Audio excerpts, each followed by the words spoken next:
Eluru వెలుమలలో best flat కోసం చూస్తున్నారా? రాధే స్కైని ఎంచుకోండి. యాక్టర్స్ లో హైబ్రిడ్ పిల్ల అంటే మాత్రం సాయి పల్లవి గారు గుర్తొస్తుంటారు.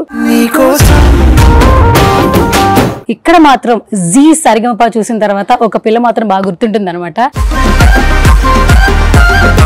అభిజ్ఞ పర్సనల్ డీటెయిల్స్ తెలుసుకోవాలండి. హైదరాబాద్ అమ్మాయివా ఆదిలాబాద్ అమ్మాయివా? యూఎస్ అబ్బాయి. మదర్ ఫాదర్ ఏం చేస్తుంటారు? Mummy and daddy.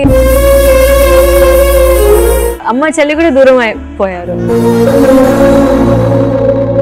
G platform me name చెప్తున్నప్పుడు ఆ మూమెంట్ ఆ రోజైతే చాలా ఒక్కసారిగా ఇంక నెక్స్ట్ మనం స్టేజ్ కి వెళ్ళలేం. జీ ఇన్స్టా రీల్స్ లో బలిసిందారా బొక్కలు ఎరగొడతా, 2 కులాలు 2 మతాలు, అభిజ్ఞ హైబ్రిడ్ పిల్ల. పాడిన సాంగ్ ఒకసారి మా కోసం మళ్ళీ. నిన్నటి తీపి జ్ఞాపకమే కన్నులు దాటిపోదసలే రోజు జరిగేనే పరిచయమే. హాయ్ హలో నమస్తే, this is Suvarna. Welcome to Suman TV సువర్ణతో సరదాగా. సో ఈరోజు నాతో పాటు ఉన్న గెస్ట్ ఎవరంటే, ఇప్పటిదాకా యాక్టర్స్ లో హైబ్రిడ్ పిల్ల అంటే మాత్రం ఖచ్చితంగా సాయి పల్లవి గారు గుర్తొస్తుంటారు. ఇక్కడ మాత్రం జీ సరిగమప చూసిన తర్వాత ఒక పిల్ల మాత్రం బాగా గుర్తుంటుంది అనమాట. చాలా ఎనర్జెటిక్ గా, చాలా బ్యూటిఫుల్ గా.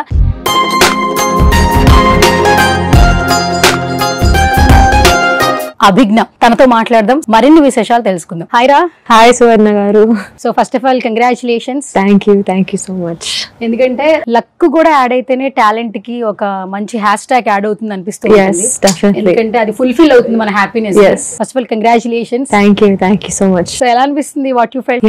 అంటే మీరు చెప్పినట్టు definitely I feel very grateful. అంటే ఒక డ్రీమ్ లాగా అనిపిస్తుంది ఇంకా still. So I'm so grateful. ముఖ్యంగా జీ టీవీ, జీ తెలుగు ఈ స్టేజ్ ఇంత పెద్ద ప్లాట్ఫామ్ ఇచ్చినందుకు చాలా చాలా హ్యాపీగా అనిపిస్తుంది. బికాస్ ఆడియన్స్ వల్లనే, ఈ టీవీ ఛానల్ వల్లనే మనం అందరికి రీచ్ అవుతున్నాం అండ్ ఆడియన్స్ చూస్తున్నారు. So first of all thank you so much to that. And Koti sir, Shyam sir, Sarija ma'am, Anant sir, చాలా చాలా థ్యాంక్ యూ చెప్పాలి. ఎందుకంటే వాళ్ళ జడ్జ్మెంట్, వాళ్ళు అంటే ఎందుకు ఇచ్చారు అనేది ఆలోచిస్తే I feel like they saw something. అది నాకు ఒక ఇన్స్పిరేషన్ లాగా అయిందనమాట. Like okay, they saw this in me and so they gave me this title and అది నిలబెట్టుకోవాలి ఇంకా అని నాకు అనిపించింది. So that's what I thought. So thank you so much to the judges and thank you so much to the audience for giving me this opportunity మళ్ళీ to prove myself. చాలా మందికి ఏంటంటే ఇప్పుడు యాక్టర్స్ కేమో జీ తెలుగు అనేది ఒక కుటుంబంలా అయిపోయింది. And singers కూడా ఇట్స్ లైక్ ఫ్యామిలీ. ఎంతో మంది సింగర్స్ ఈ ప్లాట్ఫామ్ నుంచి బయటకు వెళ్ళిన వాళ్ళు ఉన్నారు. ఆపర్చునిటీస్ తో ఇప్పుడు సక్సెస్ఫుల్ గా ఉన్న వాళ్ళు ఉన్నారు. పాడుతా తీయగా తర్వాత ఒక షోలో పార్టిసిపేట్ చేయడానికి ఎంతో ఎక్సైట్మెంట్ తో ఉన్నారు అంటే because of Zee Sa Re Ga Ma Pa. So ఆ ప్లాట్ఫామ్ లో ఛాన్స్ రావడమే చాలా గొప్పగా భావిస్తుంటారు కదా. సో ఫస్ట్ సెషన్ స్టార్ట్ అవుతున్నప్పుడు, కాల్ వచ్చినప్పుడు, నువ్వు కూడా ఒక మెంబర్ అవుతున్నప్పుడు, that moment what you felt? అంటే మీరు చెప్పినట్టు జీ సరిగమప అనేది ఒక అందరు సింగర్స్ కి ఒక బ్రాండింగ్. అంటే ఈ స్టేజ్ మీద పాడడం అంటే చాలా గొప్ప విషయం. కాల్ వచ్చిన వెంటనే I was like okay. Actually audition ఎలా ఇచ్చానంటే జస్ట్ ట్రై చేద్దాం, వస్తే వస్తుంది లేకపోతే లేదు. ఆడిషన్ ఇస్తే కూడా నేర్చుకుంటాం కదా. సో అలా ఇచ్చాను అండ్ కాల్ వచ్చింది. ఐ వాజ్ లైక్ ఓ, అంటే డెఫినెట్గా చాలా హ్యాపీ, ఎక్సైటెడ్గా ఫీల్ అయ్యాను. కానీ దానికంటే ఎలా అనిపించిందంటే ఇది ఇంకా లైక్ ఇన్స్పిరేషన్ లాగా తీసుకున్నాను. బికాజ్ ఇంత పెద్ద ప్లాట్ఫామ్ వస్తుంది, మళ్ళీ ఇలాంటి opportunity will not come, who knows. So ఇది నిలబెట్టుకోవాలి అని అనిపించింది నాకు. సో ఐ వాజ్ లైక్ అమ్మో, ఇప్పుడు ఇంత పెద్ద స్టేజ్ అందరు చూస్తారు నన్ను. I took it as like a motivation. Okay. వచ్చింది, okay, that's good. So I have to live up to that stage. Done. Yes.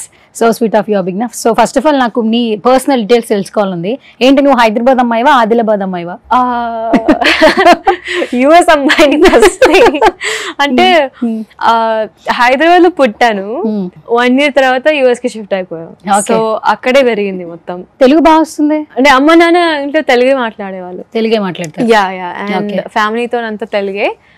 అక్కడ ఇంగ్లీష్ లైక్ ఫ్రెండ్స్ తోని ఇంట్లో కూడా ఇంగ్లీషే ఐ గెస్ విని అలవాటైంది విని. అండ్ ఇండియాకి వచ్చిన తర్వాత కూడా 5-6 months అవుతుంది. సో షిఫ్ట్ లైక్ 5-6 months అవుతుంది షిఫ్ట్ అయ్యి. So language if you're around the language and కొంచెం ఈజీగా అలౌట్ అవుతుంది కదా. సో కానీ మీరు చాలా ఫాస్ట్ గా నేర్చేసుకున్నారు. చాలా మందికి కూడా అంటే కొన్ని ఇయర్స్ నుంచి ట్రావెల్ అయిన వాళ్ళకి కూడా తెలుగు కొంతమంది కొంచెం తెలుగు ఆత అంటే కొంచెం ఇసుకోవచ్చు అని చెప్తున్నారు. సో కానీ మీరు చాలా ఫాస్ట్ గా అంటే గ్రాస్పింగ్ పవర్ ఎక్కువ ఉంటేనే కొంచెం బాగా వస్తుంది. సో మదర్ ఫాదర్ ఏం చేస్తుంటారు? Mummy and daddy IT software engineers. Okay. So daddy ఇంకా అక్కడే పని చేస్తున్నారు, చెల్లి కూడా అక్కడే ఉంది. సో అమ్మ ఏమో జాబ్ రిజైన్ చేసుకొని నాతో పాటు ఇండియాకి వచ్చింది అనమాట. అందుకే నా విన్నింగ్ మూమెంట్ ఫస్ట్ వచ్చినప్పుడు వెంటనే ఆవిడ అంటే గాడ్ ని తలుచుకుని అట్లా బ్లెస్సింగ్ లాగా ఫుల్ఫిల్ అయినట్టు అన్నట్టు చాలా హ్యాపీనెస్ ఆమె ఐజ్ లో కనిపించింది. She was very very thankful to God for sure. And I'm very thankful to her and my dad, amma and daddy, because వాళ్ళు చేసిన sacrifices ఇప్పటికీ ఎలా I don't know how to repay them. Because చెల్లి కూడా ఉంది కదా. So ఇప్పుడు అమ్మ చెల్లి కూడా దూరం అయిపోయారు. So she also young, so she needs a mother during this age. So అదంతా కూడా they sacrifice just for music and just for me. So I'm very very grateful to have such parents. Okay. ఎప్పటి నుంచి నీకు interest అంటే music మీద ఇంత fall in love కావచ్చు, dedication కావచ్చు? చిన్నప్పుడు యాక్చువల్లీ నాకు సంగీతం క్లాసెస్ కి అసలు వెళ్ళబుద్ది అసలు అవ్వలేదు. లైక్ అబ్బా మళ్ళీ 1 గంట 2 గంటలు కూర్చోవాలి అని అనిపించేది. చాలా అల్లరి చేసేదాన్ని క్లాస్ కంటే ముందు. ఎక్స్క్యూసెస్, ఫోల్డర్ మర్చిపోయినా, ఇది మర్చిపోయినా. ఎప్పుడు ఇంట్రెస్ట్ వచ్చిందంటే Covid like 7th 8th 9th అప్పుడు ఇంట్రెస్ట్ లైక్ ఓకే ఇందుకే ఇంత కష్టపడి పేరెంట్స్ ఇలా ఫోర్స్ చేసి మరీ పంపిస్తున్న క్లాస్కి అని అనిపించింది. అప్పుడు I don't know what clicked, but నిజంగానే ఇష్టంతోని నేర్చుకునేదాన్ని. లైక్ పిన్ పాయింట్ చేసి చెప్పలేను, బట్ అంటే యాజ్ యూ గ్రో మెచ్యూరిటీ కూడా పెరుగుతుంది కదా. So at that time 7th 8th class ఉన్నప్పుడు okay I really enjoy this, I love learning అని అనుకున్నా. And that's I wanted to be a singer ever since then. Okay. So అది పాటలు పాడడం, రాయడం, కంపోజ్ చేయడం అన్ని ఇష్టం నాకు. తెలుగు రాస్తావా? తెలుగు కష్టం. కొన్ని తెలుగు రాసింది చదవడం ఒక తెలుగు ఇంగ్లీష్ లో రాస్తాను నేను. తెలుగు ఇంగ్లీష్ లో రాస్తా? ఎస్. సో తెలుగు రాయడం రాదు, చదవడం కూడా కొన్ని పదాలు లెటర్స్ అలా వస్తాయి, బట్ అంత ఫ్లూయెంట్ గా. కానీ ఎక్కడ తెలుగు రాదు అనే, ఎక్కడ ఏ పాటలో కావచ్చు, మెలోడీ కావచ్చు, హై అంటే కొంచెం మాసీ సాంగ్ కావచ్చు, హైపర్ సాంగ్ కావచ్చు, ఎక్కడ కూడా తెలుగు రాదు అన్న ఫీలింగ్ అయితే లేదు. అండ్ మీ కాస్ట్యూమ్స్ కూడా ఏంటంటే తెలుగు ఆడియన్స్ కి ఆకట్టుకునేలాగా, వాళ్ళని అట్రాక్ట్ చేసేలాగా ఉన్నాయి. ఎప్పుడు చూసినా హాఫ్ సారీస్ కట్టుకునే వాళ్ళు, ఫుల్ సల్వార్ వేసుకునే వాళ్ళు, కొంచెం అంటే ట్రెడిషనల్ లో కూడా లుక్ చాలా బాగుంది అందరికి actually. Thank you so much. First of all Zee platform అందరికి ఒక మంచి ఆపర్చునిటీ కదా. సో ఆల్మోస్ట్ మీరు పార్టిసిపేట్ చేయడమే కాదు, విన్నర్ అయ్యారు జీ సరిగమప. అంటే మీ నేమ్ చెప్తున్నప్పుడు ఆ మూమెంట్ ఏమనిపించింది అసలు? అంటే స్టేజ్ మీద కూడా ఏమైతుంది ఆ లోకంలోనే ఉన్నా నేను. ఆ రోజైతే చాలా అంటే ఆనెస్ట్ గా చెప్పాలంటే చాలా ఈ జర్నీ చాలా ఫాస్ట్ గా అయిపోయింది. లైక్ ఎందుకంటే not just speaking about me, speaking about all of us, all the contestants. Just మంచిగా పాడాలి, ఓకే ఆ రోజు ప్రాక్టీస్ చేసిందంతా it should be worth it, మంచిగా పాట రావాలి అనేది ఉండే. సో ఆ రోజు ఫినాలే జరుగుతుంది, ఇది ఎండ్ అయిపోతుంది అని ఆ ఫీల్ లో ఆనెస్ట్లీ లేదు. Just like every other shoot మంచిగా పాడాలి, రావాలి, కూర్చోవాలి అని ఉండే. సో అలా అయిపోయిందని it still feels really weird. ఎందుకంటే ఒక ఫ్యామిలీ లాగా అయిపోయింది. Almost 6 months, right? Almost 6 months. 6 months. 5